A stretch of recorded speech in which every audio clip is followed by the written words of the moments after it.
Ini adalah 7 kebiasaan yang sering dilakukan pria, tetapi dampaknya bisa berbahaya untuk kesehatan penis kita. Bukan tidak mungkin kalau kalian terus melakukan kebiasaan buruk ini, nanti kalian bisa mengidap penyakit seperti impoten, ejakulasi dini, sampai infeksi di daerah penis. Dengan kalian mengetahui 7 kebiasaan buruk bagi penis ini, maka kalian bisa menghindari dan menjaga kesehatan penis kalian. Saya Dr. Jeffrey Albari Tribowo, spesialis andrologi, ahli reproduksi pria pertama di Banjarmasin, Kalimantan Selatan. Langsung saja kita akan membahas ya 7 kebiasaan yang dapat berdampak buruk bagi penis. Kita akan membahasnya satu demi satu. Yang pertama itu adalah tidak menjaga kebersihan penis. Fungsi dari organ penis itu ada dua. Yang pertama adalah menyalurkan saluran dari sperma. Yang kedua, dia juga sebagai penyalur saluran kencing.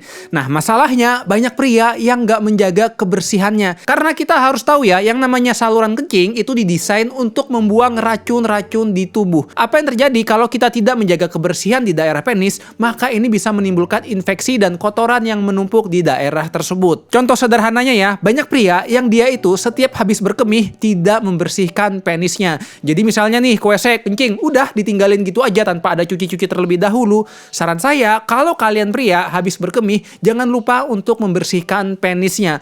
Bersihkannya dengan air yang mengalir. Jadi saya kurang menyarankan, misalnya nih, ada bak, tapi baknya ini kotor, banyak nyamuk. Kita pakai air tersebut untuk membersihkan penis. Karena ini bisa menimbulkan masalah, terlebih kalau ternyata air di baknya itu ada kotoran yang tercemar. Setelah membersihkan penis dengan air, jangan lupa juga ya untuk mengeringkannya terlebih dahulu. Jadi kalau misalnya ya, kita habis cebok tuh di penis basah-basah, langsung pakai celana dalam dan juga celana. Bukan gak mungkin karena suhunya yang lembab ini bisa menimbulkan masalah di daerah penis karena kebersihannya tidak terjaga. Jamur-jamur jadi numpuk, alhasil daerah penis dan selangkangan jadinya hitam gak karuan dan tumbuh jamur. Selain itu, tepat setelah berhubungan seksual, sangat penting juga ya seorang pria untuk berkemih setelahnya. Jadi kalau misalkan kalian habis main, jangan langsung tidur, tetapi segera ke WC untuk mengeluarkan kuman-kuman yang tersisa dan membersihkan penis kita. Tujuannya adalah untuk menjaga kebersihan, karena bukan tidak mungkin ya, kuman baik di daerah penis dengan kuman baik di daerah vagina wanita itu berbeda. Kalau kita biarkan, bukan gak mungkin akhirnya bisa menimbulkan risiko infeksi saluran kencing. Ada satu hal juga yang perlu diketahui ya, terutama pada pria-pria yang mereka itu belum melakukan sunat.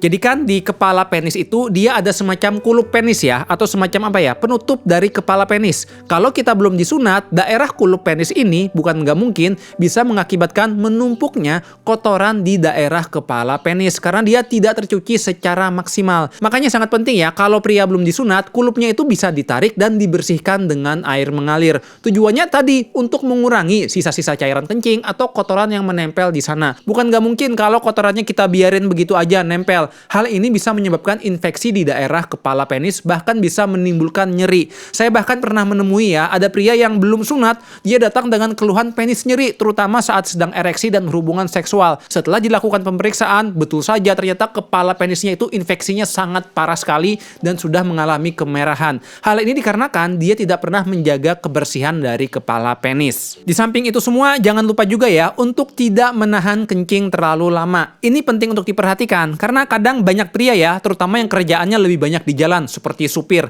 Mereka itu suka nahan kencing karena tadi mereka nganggap oh belum sampai, nanti-nanti aja deh.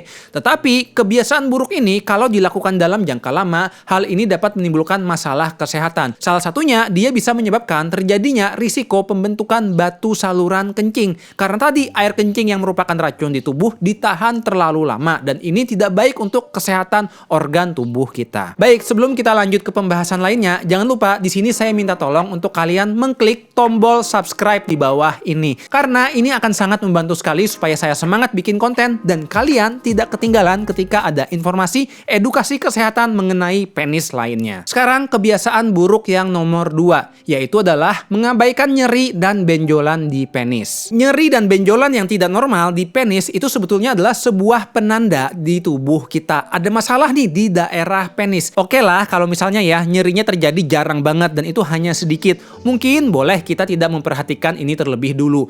Tapi kalau nyerinya ini semakin sering, apalagi mengganggu kalau kita melakukan aktivitas, terus kita nemuin ada benjolan yang aneh di penis, maka ini sudah merupakan sebuah penanda kita perlu melakukan pemeriksaan ke dokter. Karena ada berbagai bahaya yang dapat timbul kalau kita membiarkan kondisi ini. Adapun penyebab nyeri di buah zakar itu sebetulnya sangat banyak. Bisa jadi Jadi ya, ada kelainan yang namanya itu adalah varikokel. Varikokel ini merupakan varises di buah zakar. Jadi di pembuluh daerah buah zakarnya itu ada penyumbatan yang mengakibatkan aliran darah baliknya tidak bisa lancar seperti semula. Alhasil sering timbul ya keluhan kayak nyeri, kemeng, pegel, dan kurang enak di daerah buah zakar dan menjalar hingga lipatan paha. Biasanya nyerinya ini semakin terasa kalau kita melakukan aktivitas berat atau mengangkat beban berat, dan baru hilang kalau misalnya kita tiduran. Selain itu juga bisa ya nyeri buah zakar disebabkan kondisi lain, misalnya ada kista buah zakar, atau mungkin kanker atau keganasan buah zakar, hingga buah zakar terpelintir. Hati-hati, kalau buah zakar terpelintir, biasanya seseorang ngerasain ya, aduh nyeri banget dan tidak tertahankan.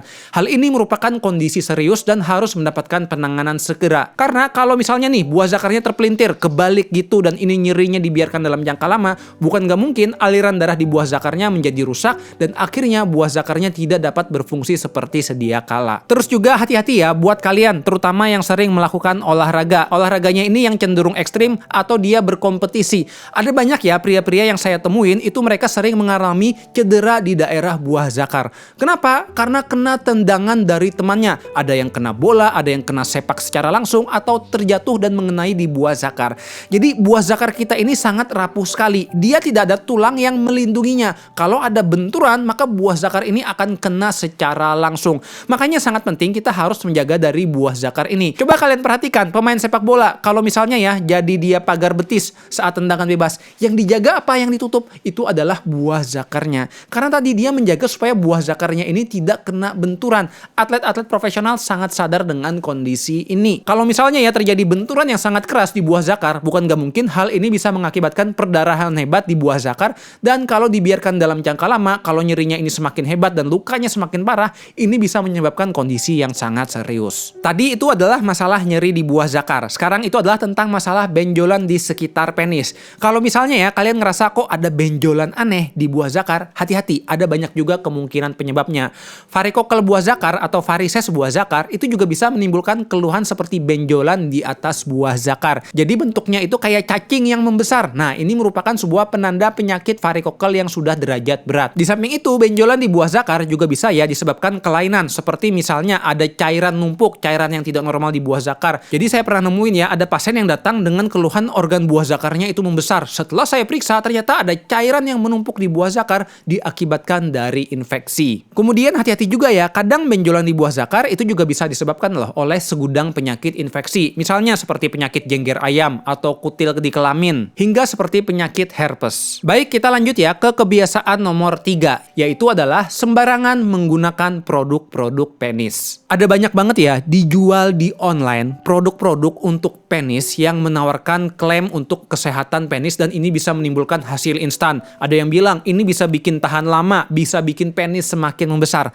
Saran saya, hati-hati, jangan tergoda dengan produk-produk tersebut. Karena banyak produk-produk tersebut yang bahkan tidak punya izin resmi. Jadi kita nggak tahu loh kandungan-kandungan di dalamnya. Bukan nggak mungkin kalau kita pakai secara sembarangan, hal ini bisa menimbulkan iritasi di kulit penis dan menimbulkan bahaya bagi kesehatan penis kita. Sebagai contoh, paling sering ya saya nemuin itu adalah serum pembesar penis. Saya bahkan pernah iseng beli dan melihat langsung isinya itu seperti apa. Jadi serum pembesar penis itu seringkali ternyata adalah campuran bahan-bahan yang akan menimbulkan reaksi radang di daerah kulit penis. Ya bener aja sih, penis kalau meradang akhirnya apa? Bengkak. Bengkak yang tidak sehat sehingga akhirnya bentuknya besar. Tetapi sekali lagi ini merupakan hal yang tidak tepat karena pembengkakan ini bisa menimbulkan iritasi juga infeksi di daerah penis. Kadang juga saya pernah menemui juga ya ada pasien-pasien yang dia sering ke pengobatan alternatif untuk memperbesar penis. Saya temuin ternyata mereka itu bukan hanya sekedar dipijat, tetapi biasanya mereka juga menjalani prosedur yang aneh-aneh. Jadi ada ya di daerah batang penis itu dimasukin kayak semacam manik-manik. Tujuannya untuk apa? Supaya manik-manik ini menimbulkan tonjolan di daerah batang penis. Harapannya kalau misalnya nih penetrasi dengan pasangannya itu lebih kerasa karena ada benjolan di pinggir dari batang penis. Tetapi itu merupakan benda asing yang dimasukkan di batang penis dan ini bisa menimbulkan risiko kesehatan. Paling parah, saya juga sering nemuin ya orang pria yang menjalani terapi alternatif, ternyata dia di batang penisnya disuntikan semacam minyak. Minyaknya itu adalah minyak parafin. Jadi minyaknya ini saat dimasukkan, dia akan mengeras dalam jangka panjang. Akibatnya karena minyaknya ini mengeras, betul sih penisnya besar, tetapi risiko kesehatannya sangat berbahaya. Bukan gak mungkin penisnya jadi busuk, terluka, dan akhirnya sulit sulit untuk berfungsi dengan normal.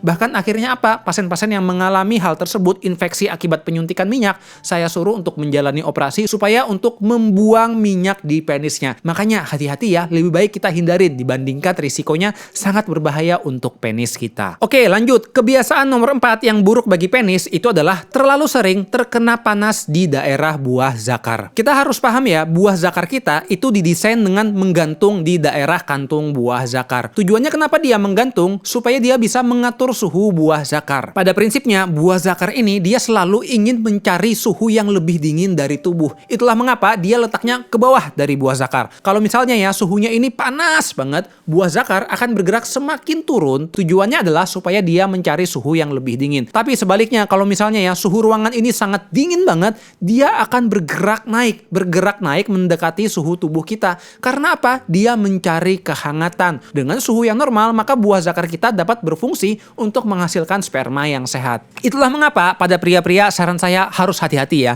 Kalau misalnya melakukan kebiasaan buruk yang mengakibatkan buah zakarnya menjadi panas. Misalnya kalian itu suka sauna, jadi masuk ke tempat yang itu suhunya panas, atau mungkin kalian itu suka berendam air panas dalam jangka lama. Kemudian kalian sukanya pakai celana yang terlalu ketat, udah ketat celananya 3 lapis lagi dan pakainya dalam jangka waktu lama. Ini dapat menimbulkan kondisi suhu panas di buah zakar dan dalam jangka panjang tidak baik untuk kesehatan sperma. Saran saya yang paling bagus, pria itu pakai celana yang agak longgar, cukup 2 lapis aja dan jangan yang terlalu ketat. Ini bertujuan untuk supaya menjaga suhunya. Makanya sebetulnya saya sangat menganjurkan kalau pria-pria mau pakai sarung itu sangat sehat sekali karena dia menjaga suhu buah zakar ini menjadi lebih dingin. Di samping itu juga harus hati-hati ya, ada satu kebiasaan yang sering dilakukan pria, yaitu adalah meletakkan handphone di dalam saku celana samping. Ini sebetulnya masih jadi perdebatan ya. Ada yang bilang sebetulnya radiasi handphone itu tidak berdampak buruk untuk kesehatan buah zakar. Tetapi ada pula beberapa penelitian yang menunjukkan kalau radiasi handphone sebetulnya sangat berbahaya juga bagi kualitas sperma. Saran saya tentu kita ingin yang terbaik. Kalau kalian nih udah punya gangguan sperma, lagi sedang menjalani program hamil, sebaiknya handphone jangan taruh di samping saku celana. Lebih baik taruh di tas saja. Jadi boleh di tas pinggang atau di daerah lain. Tujuannya adalah menjauhkan radiasi handphone dari buah zakar. Selain itu kan handphone kadang bisa memancarkan panas ya. Misalnya kita habis main game, taruh di celana, suhu panasnya ini juga bisa kurang baik untuk kesehatan. Hati-hati juga ya, terutama untuk pria-pria yang kerjaannya itu sangat dekat dengan panas. Misalnya kalian pria-pria kerjaannya itu koki, suka memasak. Nah, buah zakarnya ini sering sejajar dengan kompor. Kompor ini panas, kalau dekat terlalu lama, ini juga tidak baik untuk kesehatan sperma. Sekarang kebiasaan nomor 5 yang buruk, yaitu adalah suka celup-celup penis sembarangan. Hayo ngaku siapa di sini insan colikiawan yang belum kawin tapi kerjaannya suka celup-celup penis ke cewek sembarangan. Entah dengan open BO atau mungkin dengan pacarnya. Kita harus paham ya, ada penyakit yang namanya adalah infeksi menular seksual. Sesuai namanya, infeksi menular seksual artinya apa? Menular dengan aktivitas hubungan seksual. Hubungan seksual ini luas, menyebarnya bukan hanya dengan penis masuk ke vagina, tapi kalian melakukan oral seks juga bisa timbul penularan dari infeksi seksual tadi. Penyakitnya itu ada segudang, seperti penyakit kencing nanah alias gonore, raja singa atau sifilis, herpes, kutil kelamin, hingga penyakit yang lebih serius seperti hepatitis atau HIV. Makanya saya itu sering ironis ya, ngelihat anak muda kadang mereka itu datang dengan kondisi kencing nanah. Diobatin, datang lagi dengan keluhan yang sama, kencing nanah. Saya bilang, hati-hati loh, kamu ngulangin terus kesalahan yang sama, bukan gak mungkin nantinya kamu kena penyakit yang lebih serius seperti hepatitis atau HIV. Kalau udah kena penyakit serius seperti itu, harus minum obatnya seumur hidup. Makanya sangat penting kita itu jangan celup-celup sembarangan. Kalau belum nikah, udah lebih baik insan colikiawan masturbasi sendiri. Tapi kalau misalnya ya kalian udah kebelet banget, ya udah pakai kondom aja. Saya tahu banyak pria yang kadang komplain, gak enak dok pakai kondom. Ya udah, lebih baik kalian jangan melakukan hubungan seksual karena tadi risikonya itu sangat berbahaya sekali. Bukan gak mungkin kalau kalian kena penyakit infeksi tadi, itu bisa juga berdampak buruk untuk kesuburan kalian. Jadi misalnya kalian ketika menikah, kualitas spermanya makin jelek secara permanen sehingga sulit memiliki keturunan. Atau juga bisa terdapat gangguan hormon testosteron karena kerusakan di organ buah zakar sehingga akhirnya kalian ngerasa, aduh kok aku seksualnya jadi terganggu, sulit keras. Nah, ini merupakan sebuah penanda masalah. Lanjut kebiasaan nomor 6, yaitu adalah terlalu lama duduk. Kenapa sih orang zaman dulu itu cenderung sehat-sehat, cepat punya anak, kemudian juga usianya lebih panjang, ereksinya lebih mantap? Jawabannya karena orang-orang zaman dulu itu memiliki kebiasaan pola hidup yang jauh lebih sehat. Selain makanannya, mereka selalu menjaga makanan yang lebih sehat, gak gitu banyak makanan-makanan ultra processed food. Juga mereka itu selalu rutin melakukan melakukan aktivitas. Jadi mereka itu suka jalan, olahraga. Dibandingkan orang-orang zaman sekarang, kadang mereka itu sering males atau mager untuk melakukan aktivitas. Dikit-dikit naik motor, dikit-dikit naik mobil. Kalau parkir nyari yang deket, mau naik dikit pakai lift meskipun satu lantai. Alhasil, kebiasaan-kebiasaan sederhana ini yang dilakukan dalam jangka panjang membuat kesehatan tubuh kita tidak membaik. Terlebih kalau misalnya ya kita terlalu lama duduk. Kita naik motor, duduk. Di kantor, duduk 8 jam. Yang terjadi adalah bukan tidak mungkin aliran-aliran di daerah buah zakar menjadi tertekan. Terlebih kalau misalnya ya kalian ngerasain di buah zakar ini kok kayak pegel, kemudian sering kesemutan. Ini sudah menjadi sebuah penanda kalau sebetulnya aliran buah zakarnya itu menjadi terhambat karena tadi kebiasaan duduk yang terlalu lama. Seseorang yang jarang melakukan aktivitas fisik juga berisiko akan menurunkan kadar hormon testosteron di tubuhnya. Padahal hormon testosteron ini yang berperan penting untuk fungsi seksual dan produksi dari sperma. Saran saya, kalau kalian ingin menjaga kesuburan dan fungsi kejantanan kalian, sangat penting melakukan aktivitas fisik. Oke lah kalau kalian di kantor itu harus duduk, tetapi imbangi juga ketika pulang, ayo harus olahraga. Saran saya kita pria perlu 2 jenis olahraga. Yang pertama itu adalah olahraga kekuatan. Kalian harus nge-gym, latih otot atas dan otot bawah secara rutin. Idealnya 2 kali seminggu. Biasanya pria yang rajin olahraga, terutama nge-gym itu akan ngerasain ya, tiap habis olahraga gairahnya meningkat dan ereksinya semakin mantap. Jadi kayak semacam Viagra alami. Karena tadi setelah kita melakukan olahraga kekuatan, hormon testosteron kita akan naik. Makanya pria-pria banyak yang semakin engas. Kedua, jangan lupa juga ya kita melatih olahraga yang memacu jantung atau aerobik. Caranya gimana? Boleh misalnya kita lari, senam, berenang. Sebaiknya kita lakukan olahraga ini sebanyak 150 menit per minggu. Lakukan 2 jenis olahraga ini secara rutin, maka dijamin tubuh kalian akan menjadi lebih sehat dan juga lebih perkasa. Oke, sekarang kebiasaan yang terakhir ya. Ini yang paling berbahaya, yaitu adalah membiarkan penis rusak dalam waktu lama. Ketika kita ngerasain ya, penis kita kok mulai aneh, tidak seperti dulu. Ereksi kekerasannya menurun. Kemudian pagi udah jarang nih kita ada ereksi pagi. Terus gairah semakin rendah. Maka ini sebetulnya adalah semacam alarm di tubuh kalau ada masalah. Jadi kita harus paham ya, penis itu sebetulnya salah satu jendela tubuh. Permasalahannya, semakin lama kita biarkan kondisi-kondisi penis yang rusak ini, bukan gak mungkin kerusakannya akan semakin parah. Penisnya lama tidak dialiri darah, sehingga yang terjadi adalah jaringan-jaringan penisnya tidak bisa membaik sama sekali dan mengakibatkan impoten berat. Jadi boro-boro bisa keras, membesar aja nggak bisa. Penisnya